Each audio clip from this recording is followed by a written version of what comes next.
Hi, welcome to the All Things LGBTQ interview show, where we interview LGBTQ guests who are making important contributions to our communities. All Things LGBTQ is taped at Orca Media in Montpelier, Vermont, which we recognize as being unceded Indigenous land. Thanks for joining us and enjoy the show.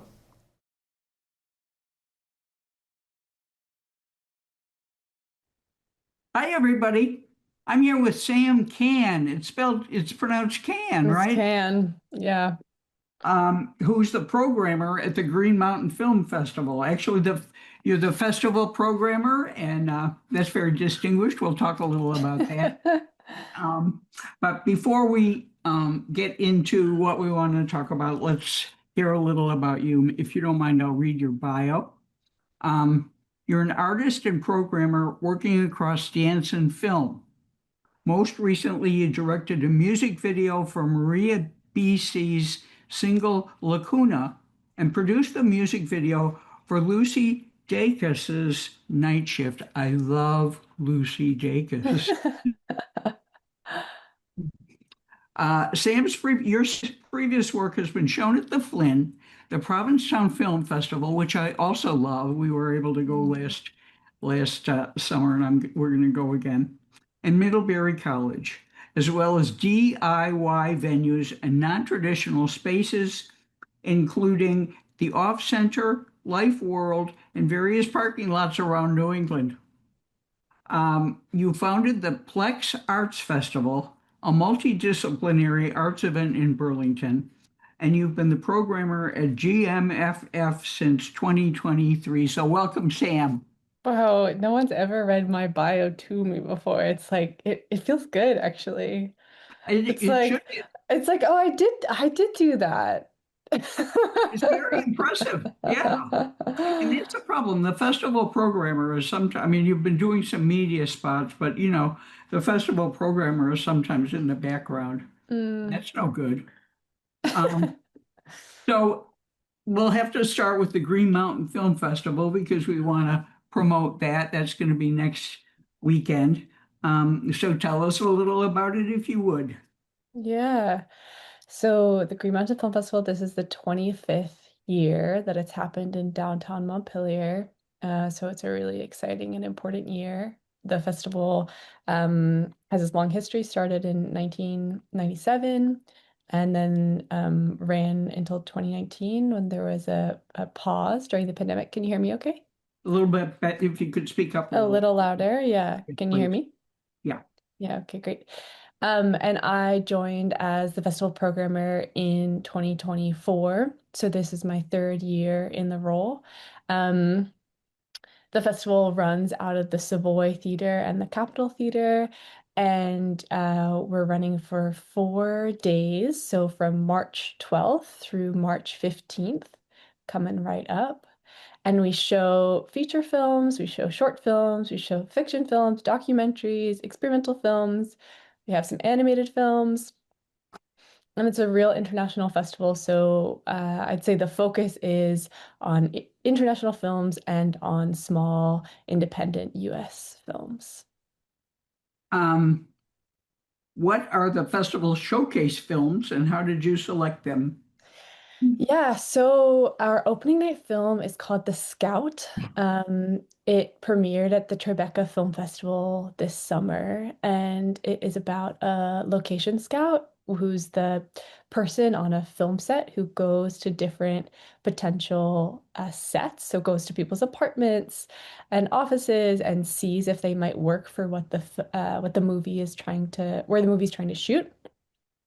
And the director worked really in this position and then made this film. And um, it's it's just so sensitive and so well done because as you follow the main character going from house to house, you get these strange, sweet, also sad intimacies where she goes into people's homes and sees each person being lonely in their own particular way, and she feels connected to them, and then she leaves, and then she feels lonely, and there's this hum, or not hum, it's louder than that. There's this like intense backdrop of the stress of a film set. And it's like a movie that is a slow unraveling of this character where she realizes that this isn't the life for her. Um, and that's a film that how did I find it? I heard a lot of really great things about it when it premiered at Tribeca. And I was interested in it.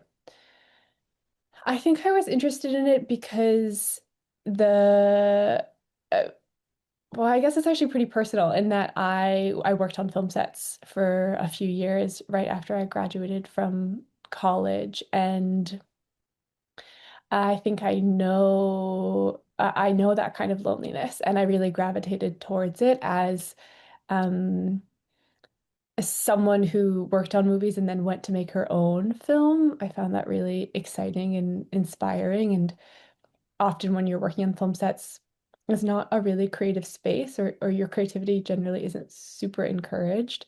And so I was really excited to see someone who had had that background running with an idea of her own and making it happen. Okay, that's just one. Do you want to hear Yeah. about? I'll go a little faster on the other ones.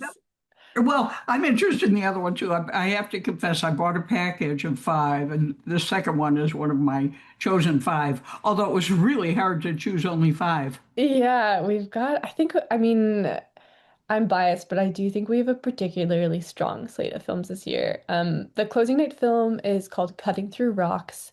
It's nominated for an Oscar. It's an Iranian documentary about a woman in Iran who is the first woman in her village to be elected to local government.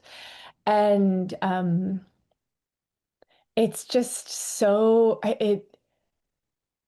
I think it's such an incredible film because it both is true to the challenges of being a woman in Iran, and it's so empowering and at times quite funny because she goes around essentially like bullying the men in the village to give their wives rights to land, to let their daughters ride motorcycles, and she's not always successful. There's a dark turn in the film, but um she has such an incredible spirit and an incredible attitude, and it really feels like, oh, change could be possible in this one small realm because this woman is so incredible. Um, so did I say the title already? That's called Cutting Through Rocks, and that's our closing night film. Very timely too. Incredibly timely. Yeah, I've been thinking about it this week as oh, just, like with Trump starting a war in Iran and the sort of facade of it being to help people. And this movie is such a strong example of how change should and can happen from within a community, that you Mhm. see the power of this woman who uh, is making change and she's embedded in that world, and just how that is how change should happen as opposed to some random rich powerful man on the other side of the world dropping bombs. So Absolutely. yeah. So it sounds inspiring and kind of a counter narrative that many of us could use right now. Yeah, I think so. And then I just want to mention, because we just got word today that we have another film confirmed. So special announcement. Um, this was a film that we're showing as a special screening. It was going to be, it's on the same level as our opening and closing night film. It's called Powwow People. It's by this filmmaker Sky Hopinka, who's just one of my all-time favorite filmmakers. He's an indigenous filmmaker, works a lot in the world of um, visual art, studio art. We've shown his short films before. We showed a collection of his short films in 2024. And this is just a beautiful, beautiful documentary film that follows one powwow from the beginning of the day until nightfall, and it's a transfixing journey and just beautiful, beautiful dancing and incredible images and incredible drumming and singing, and I really recommend that one as well. Speaking of late breaking news, I just saw on Facebook that you're going to have a Friday the 13th dance party. It's true. Tell us more. I'm a little bit less involved in the party planning. I kind of stick to the films, but that's at the Montpelier Performing Arts Hub, and there's going to be a DJ, and it's I think it's spooky themed. Oh, that was my impression also. But And there were, oh, sorry, go ahead. well, there were talks parties and music also affiliated with the festival. Yeah, and I think that speaks to one of the best things about the festival is that it is live and in person and in community. Not like more than one of the best things, it's essential to what the festival is. And so to have these other kinds of events where people can talk about the films, can get to know each other, can have a sense of community, it's core to what we're doing. Back to films, what's the film slam? The Film Slam is I believe it's a 5-day film slam, and that's where people make a film in 5 days and then we present them at the festival. So another really core part of Green Mountain is uh having opportunities for people to show their work at the festival who are maybe just starting at all the way up, like just starting as filmmakers, all the way up to people who are some of the most incredible filmmakers in the world. And so it's a way to engage the community and show some super local new work. And so there's feedback. No, or there's a Q&A with the filmmakers, yeah. Uh-huh. Uh-huh. And that's how they can gauge what the progress of their work or And just chat about it. Yeah, just an uh-huh. opportunity to share. Um, I was thinking back, I love film festivals and I love this one in particular. And last year I was out of town. It really Mhm. disturbed me to have to miss it. But like 10 years ago, I was thinking when I first moved to Montpelier, there were two films of interest to LGBTQ people. Mm, And one of them was a documentary about Tab Hunter. And I had no interest in, do you know who Tab Hunter I is? don't know who that is. He was like an old-time movie star. I had no interest in it, but we all dutifully went. But this year, I've This noticed year, yeah. very clear. So tell us what films might be of particular interest to an LGBTQ audience. We have maybe our most queer films yet. It It seems wasn't, like it. yeah, it's really stacked. And yeah, it's funny because that wasn't, a particular goal. I'm queer, and so obviously, I love queer films, and a lot of the screening committee is queer. So that's the group of volunteers who watches the films and helps me select them. But it was mostly just like a really exciting surprise as I was thinking about coming on and chatting with you today, where I was like, oh my gosh, like I think we've got 8 or 9 films, feature films out of 30 something. So a really strong portion of them. Yeah, I'll highlight a couple. So in the documentary section, we have this film called Barbara Forever, which just premiered at Sundance. Yeah, tell Let me, me Anne. add, friend of the show, John Kalecki, is going to be speaking. And, Yes. Yes, so that'll be opened by John Kalacki's short film Corpus. mhm. And Barbara Forever is about the trailblazing lesbian experimental filmmaker Barbara Hammer. And I remember I saw a film about her where she was fighting to have the right to die. I don't know if you know all Mm, that history, but but please continue. I should let you yeah, no, that's describe really it. that part isn't as much covered in the film, but it traces her life. There she had this really beautiful trajectory where she was married to a man. She didn't realize she was queer. And then she started making films when she was 27, and her films led her to feminism, and feminism led her to realizing she was a lesbian. There's this really incredible line in the film where she like learns like that it's possible to be a lesbian, and she asks someone like what is that? And the woman says It's when you love women and in particular one woman. Which was such a, and she was like, that sounds good. That's That's great. a really beautiful line. So, and then she made these just like incredible experimental films that were really erotic and sensual at a time when that was really not being done. And I had to fight for her work to be recognized. There's a whole portion of the film that discusses how she was up against, or she was not taken seriously by the, straight white male art elite. Um, and that only later in life was her work. Well, I think while she was alive by the lesbian community, it was like incredibly celebrated, but only later in life did the mainstream establishment really embrace her work. So that's a really, really wonderful one. Um, should I take a pause or keep going?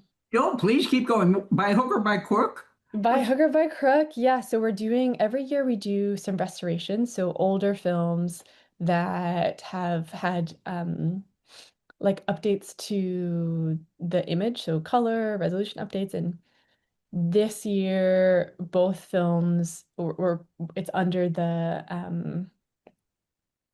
we're calling the section it's 2001 queer cinema. So it's two movies that came out in 2001 that are queer. And By Hook or by Crook is an early film directed by two trans men, Silas Howard and Harry Dodge. And yeah, it's such a treat.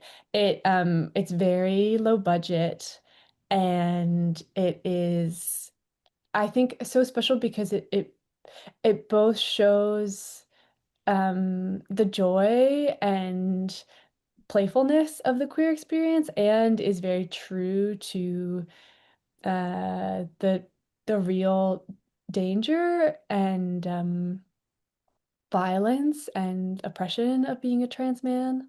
Hmm. And is able to do both. It's at its core a buddy comedy between these two lovable, goofy guys, and um it also has the moments that are quite dark, violent moments, and both of the main characters are wandering and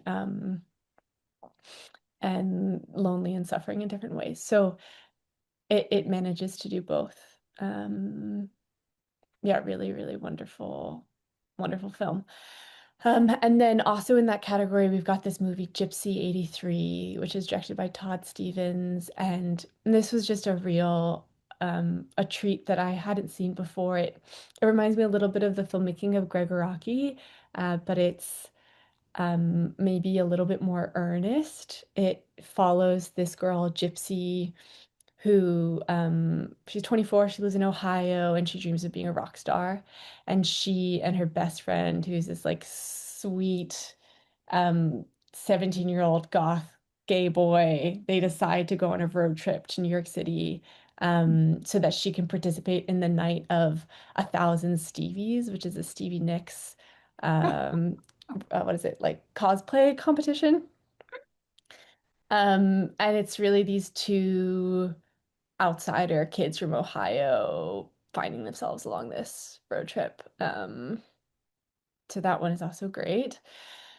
And then we've got like five fiction films. So I'll list them and then maybe I'll go into one or two. So we've got um The Little Sister, I which is can't wait to about, see that. yeah, it's so beautiful. Yeah, it's really, really beautiful. It's about a young lesbian woman, a Muslim woman in Paris who is discovering her sexuality. And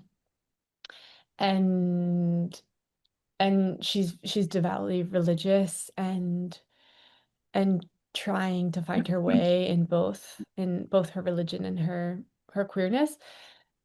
Then we're playing Drunken Noodles, which is a story about a gay art student who This one's a little hard to describe because it happens in reverse chronological order, but it's about this gay art student who comes to New York City to work in an art gallery, um, and it traces um, his life backwards. Um, yeah, I'm gonna just leave it at that. It's beautiful. It takes place both in the city and out in nature, and there's some magical realism moments.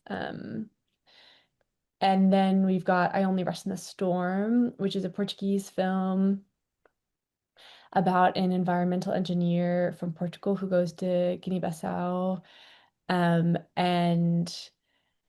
he becomes immersed in the local community, and it the film is really about the post-colonial mindset and the idea of these people coming from colonizer countries to help, and the contradictions within that. And it also at the same time, like I think people might see a movie and be, it's a long movie and it's a really smart movie, but it's also like a very fun movie.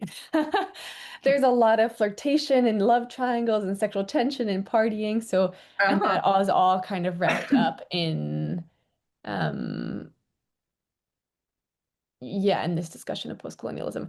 Okay, then we have Fuck Toys, which is this queer film that has been all over the festival circuit this year, which is about um, a sex worker who has a curse placed on her, and she has to get $1,000 to lift the curse. And it's this um, wild, colorful romp as she tries to raid, like get the money and lift the curse. And I feel like I'm forgetting one.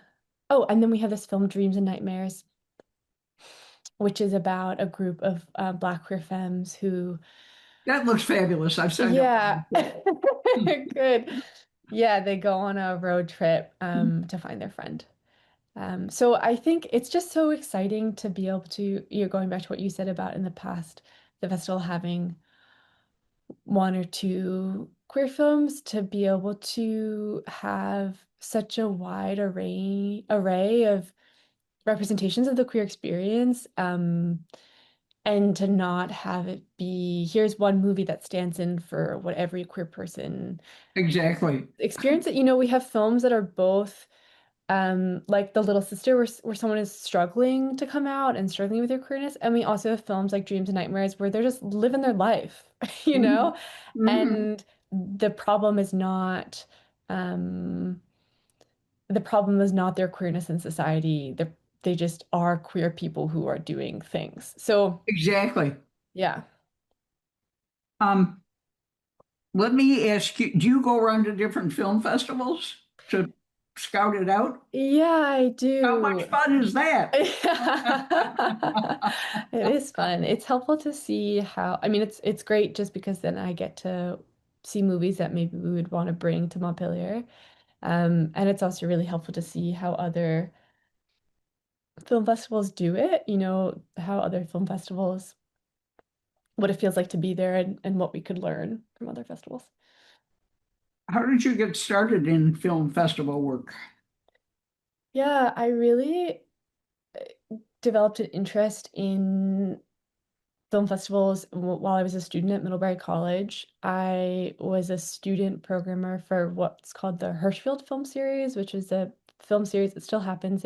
It at the time it was every Saturday the college would have a free international or independent film that anybody could come to. It was students didn't really go. It was mostly people from the community who would come.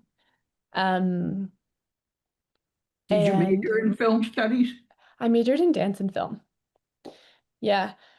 And I got really excited about Hirschfield, and I just loved seeing what different film festivals were playing. Like at the time, like what's playing at Cannes, what's playing at the New York Film Festival, and and tracking the films and reading the reviews and then seeing if we could bring them to the college.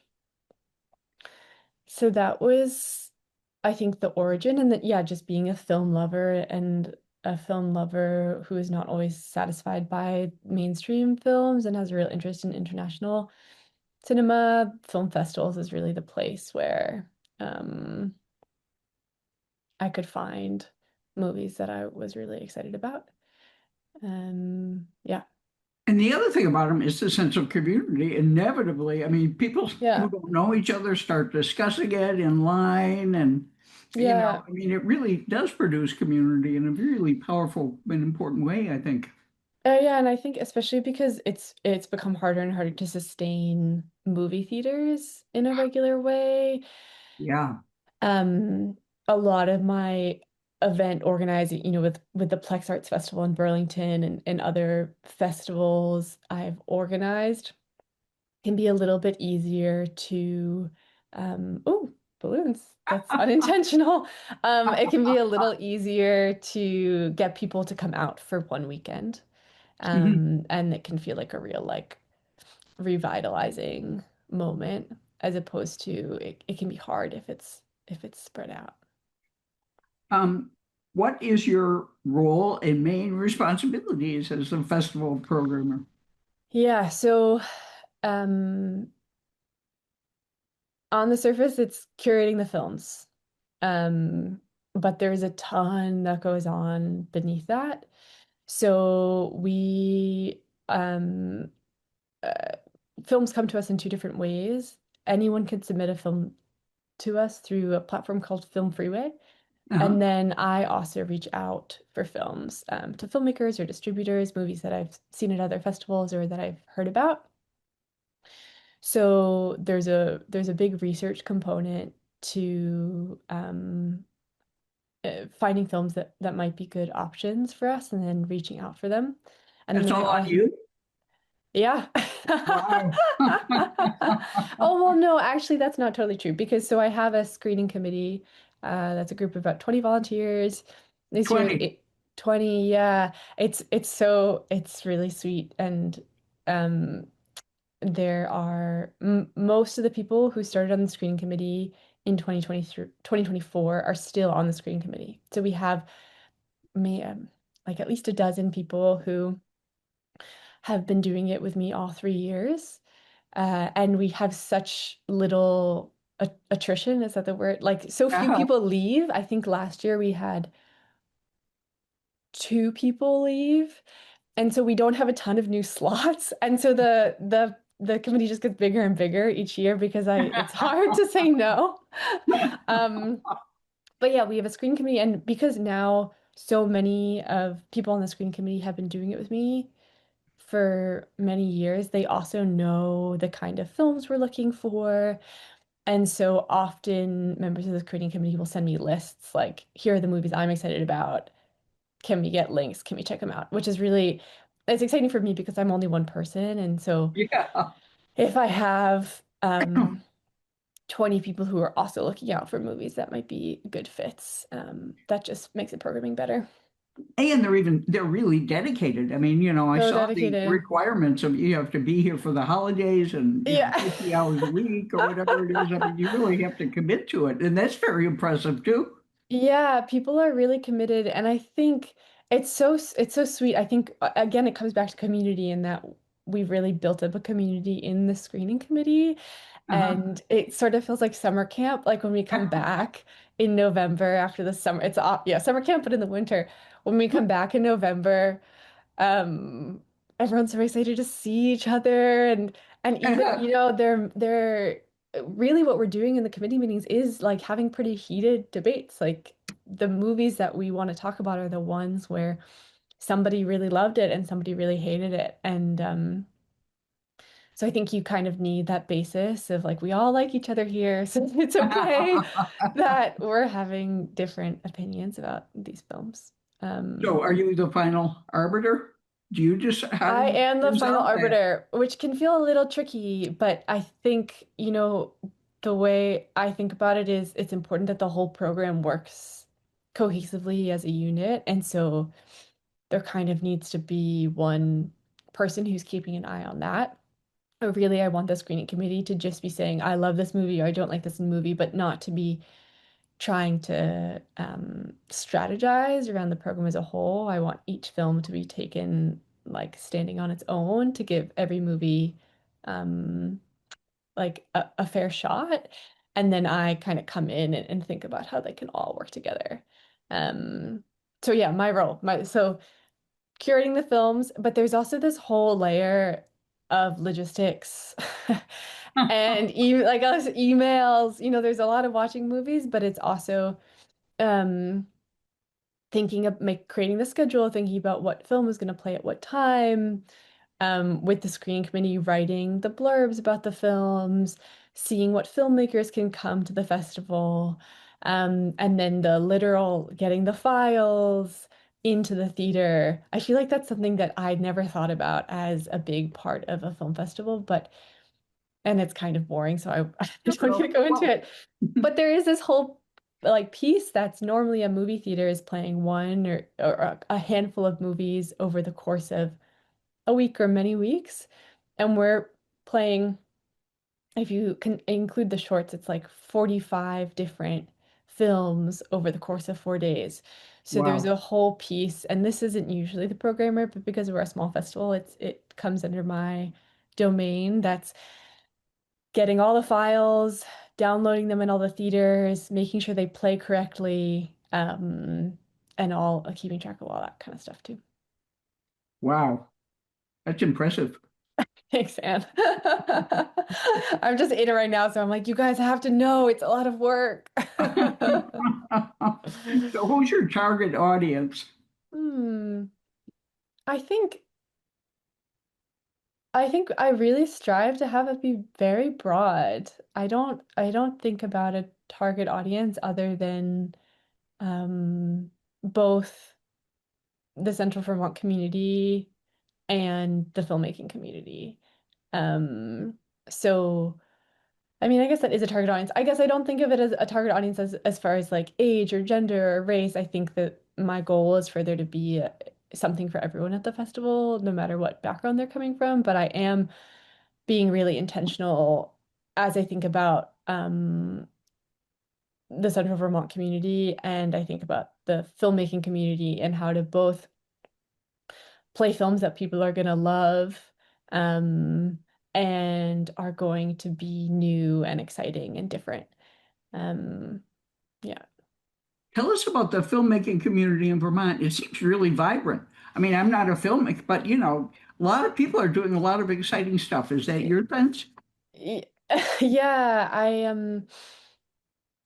I think it's a small but really lively community, and I think um part of the work of Green Mountain is to support that community and connect them with each other and with the filmmaking community outside of Vermont as well. I think it's like with so many things, as this is a thing with the dance community in Vermont as well, where there are a lot of people making work, but sometimes they don't know each other because people are far away from one Exactly. I was going another. to ask you, is there like a Montpelier filmmaking and a Burlington film? I mean, are there silos?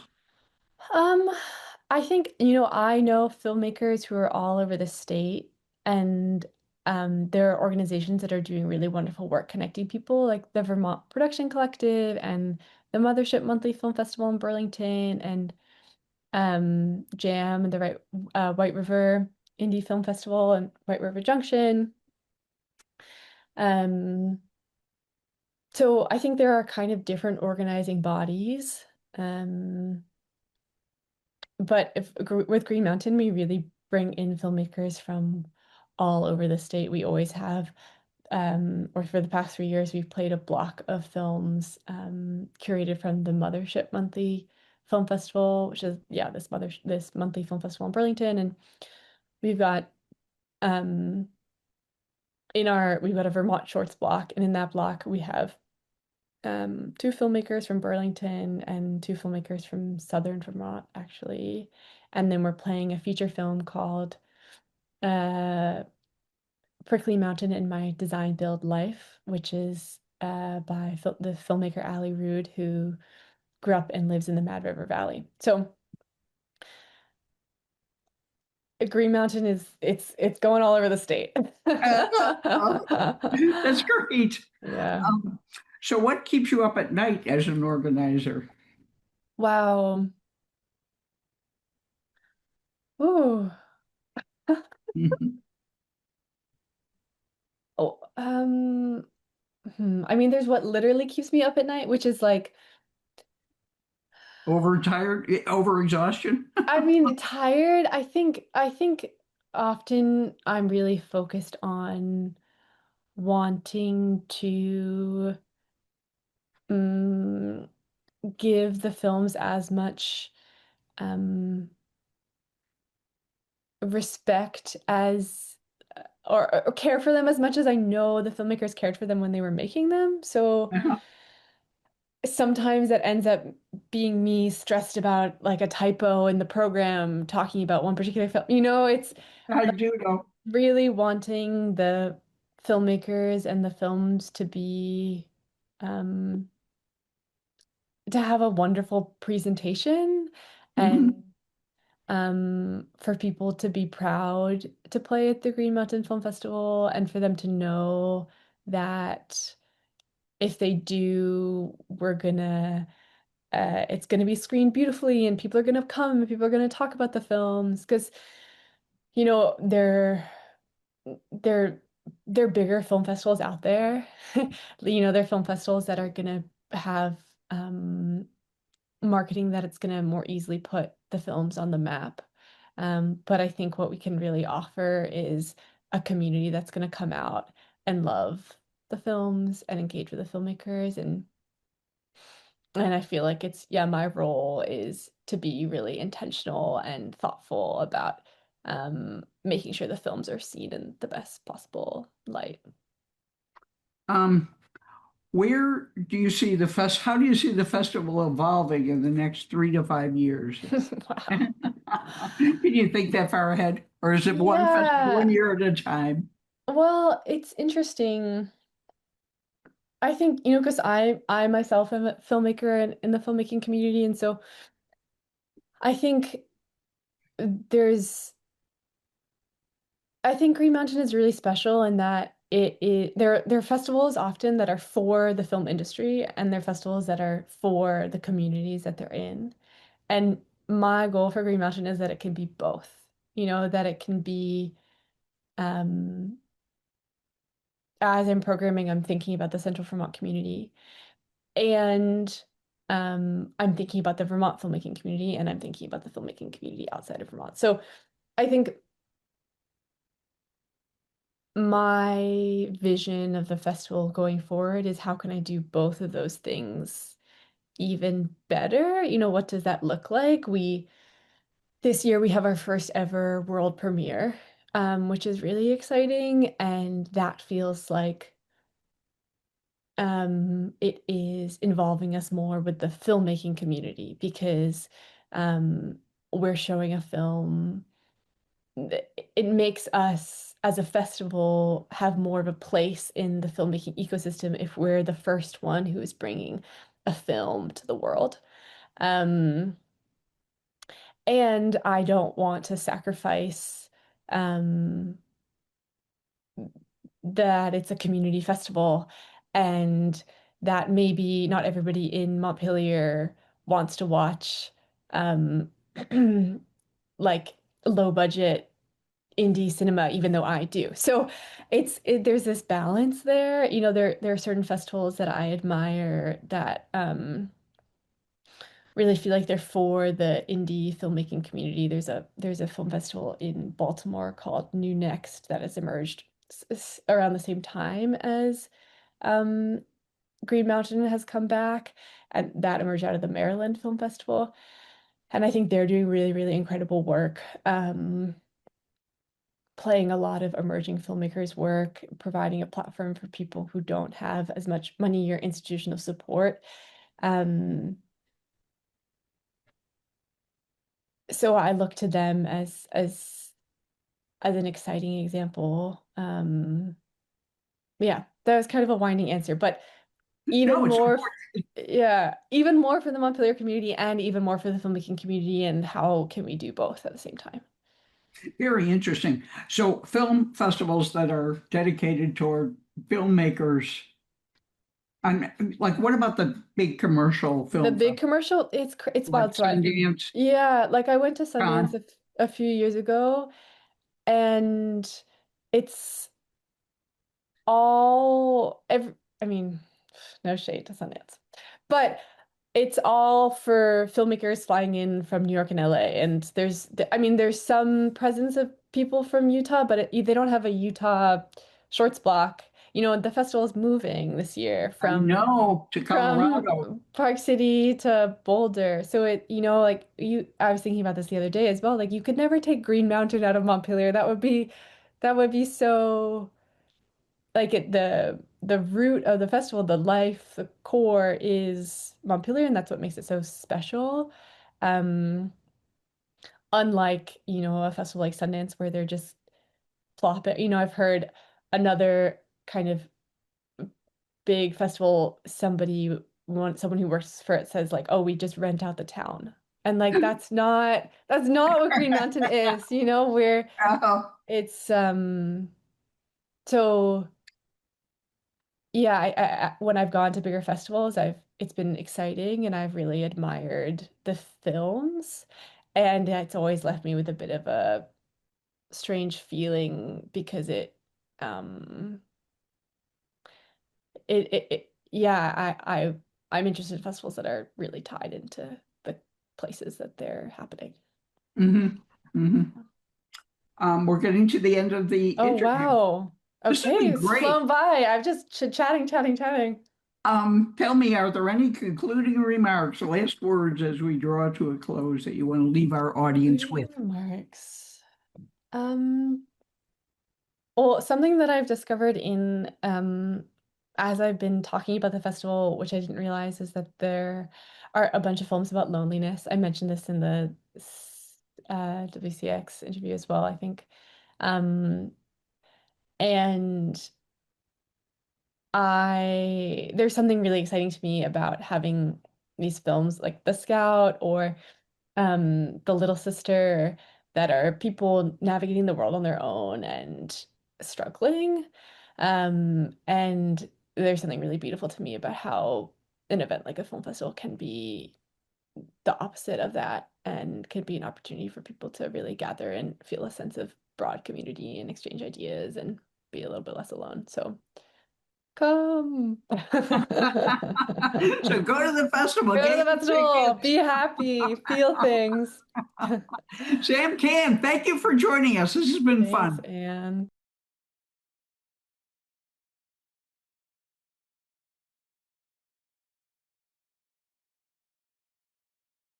Thank you for joining us.